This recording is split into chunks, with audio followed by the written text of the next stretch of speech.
Assalamualaikum warahmatullahi wabarakatuh. Perkenalkan, nama saya Teguh Dwi Saputra. Saya merupakan mahasiswa aktif di salah satu perguruan tinggi di Bekasi, yaitu Politeknik Kelapa Sawit Citra Widya Edukasi. Nah, adapun maksud saya ingin membuat video ini yaitu tentang penjelasan hutan lindung yang ada di Indonesia. Nah, hutan lindung merupakan hutan yang dilindungi keberadaannya karena berperan penting menjaga ekosistem.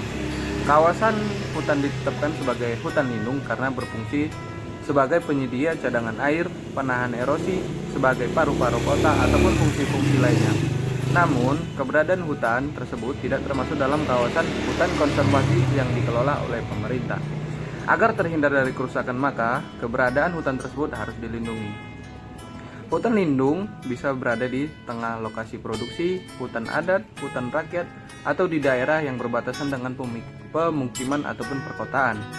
Pengelolaannya ini bisa dilakukan oleh pemerintah pusat, pemerintah daerah, ataupun komunitas, seperti masyarakat adat. Contoh hutan lindung yang dikelola masyarakat adat biasanya berwujud sebagai hutan larangan ataupun hutan tutupan. Nah, pengertian hutan lindung secara gamblang dijelaskan dalam Undang-Undang Nomor 41 Tahun 1999 tentang Kehutanan yang berisi kawasan hutan yang mempunyai fungsi pokok sebagai perlindungan sistem penyangga kehidupan untuk mengatur tata air, mencegah banjir, mengendalikan erosi, mencegah intrusi air laut, dan memelihara kesuburan tanah. Nah, kita masuk ke penetapan hutan lindung. Nah, di sini pemerintah dalam hal ini, menteri yang terkait dengan bidang kehutanan, bisa menetapkan suatu kawasan hutan menjadi hutan lindung berdasarkan usulan yang memenuhi syarat tertentu.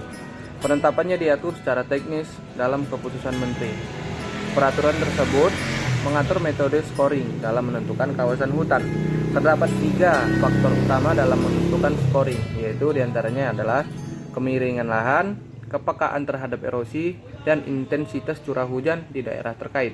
Nah, metode scoring ini biasanya diterapkan pada kawasan hutan produksi, di mana dalam kawasan tersebut terdapat area-area yang harus dilindungi. Metode scoring tidak bisa dilakukan pada kawasan yang telah ditetapkan sebagai hutan konservasi, seperti cagar alam, suaka marga satwa, taman nasional, taman hutan raya, taman wisata alam, dan taman burung. Nah, banyak sekali manfaat dari hutan lindung ini loh teman-teman. Di antaranya adalah mencegah banjir. Nah, hutan yang terpelihara dapat menyerap air hujan agar tidak turun langsung ke daerah bawahnya. Kemampuan hutan untuk menampung air hujan ini merupakan pengendali banjir yang efektif. Yang kedua, menyimpan cadangan air tanah.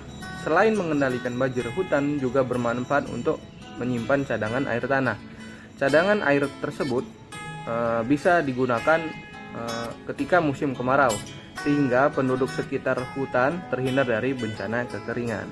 Nah, kita masuk yang ketiga. Nah, ketiga ini mencegah erosi dan tanah longsor. Lahan terbuka yang di atasnya tidak tertutup hutan akan cepat tergerus erosi.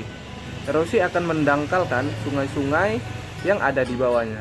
Selain itu juga teman-teman, bagi hutan-hutan yang terdapat di lereng-lereng curam, erosi bisa menyebabkan bencana tanah longsor. Begitu teman-teman. Nah, selanjutnya yang keempat yaitu memelihara kesuburan tanah. Nah, hutan seperti sebuah tempat pengomposan raksasa loh teman-teman. Berbagai macam material organik akan terurai menjadi humus di dalam hutan. Humus hutan ini berfungsi sebagai pupuk yang meningkatkan kesuburan tanah. Yang kelima, penyimpan sumber daya genetika. Di dalam hutan terdapat plasma nutfah yang sangat tinggi. Keanekaragaman hayati hutan merupakan sumber kehidupan. Selanjutnya yang keenam yaitu habitat hidup hewan dan tumbuhan.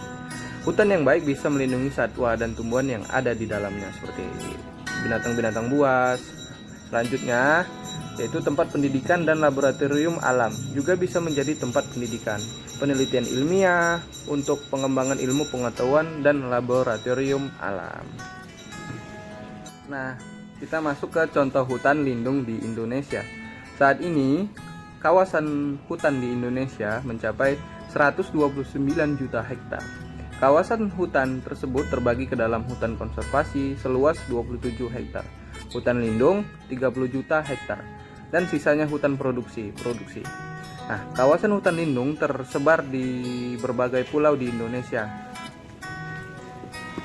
Nah, yang pertama, hutan lindung Sungai Wain. Hutan lindung Sungai Wain, hutan ini menjadi salah satu objek wisata andalan pemerintah Kota Balikpapan, teman-teman, yang berada di Kalimantan Timur. Nah, kawasan hutan Sungai Wain ini meliputi areal seluas 9.782 hektar. Ini merupakan rumah bagi beberapa satwa khas Kalimantan seperti orangutan, bekantan, kantong semar, dan tumbuhan endemik Balikpapan yaitu Eltingera balikpapanenis. Nah, selanjutnya yang kedua yaitu hutan lindung Wahaya. Nah, hutan lindung Wahaya ini terletak di Kabupaten Kutai Timur yang berada di Kalimantan Timur. Nah, hutan ini memiliki lahan seluas 38.000 hektar. Hutan ini pada awalnya adalah konsesi penebangan yang kemudian ditetapkan sebagai hutan lindung pada tahun 2004 oleh masyarakat Dayak Wahaya. Nah, pada tahun 2005, pemerintahan kabupaten membentuk Badan Pengelola Wahaya yang terdiri dari unsur pemerintah, masyarakat adat, lembaga pendidikan, dan lembaga swadaya masyarakat. Nah, pada tahun 2009, proyek Wahaya menerima penghargaan Kalpataru, penghargaan tertinggi bidang lingkungan hidup dari pemerintahan pusat. Baik, mungkin itu saja yang bisa saya sampaikan kepada teman-teman. Semoga bermanfaat untuk kita semua, khususnya kita bagi para mahasiswa untuk menambah ilmu pengetahuan. Saya akhiri. Wassalamualaikum warahmatullahi wabarakatuh.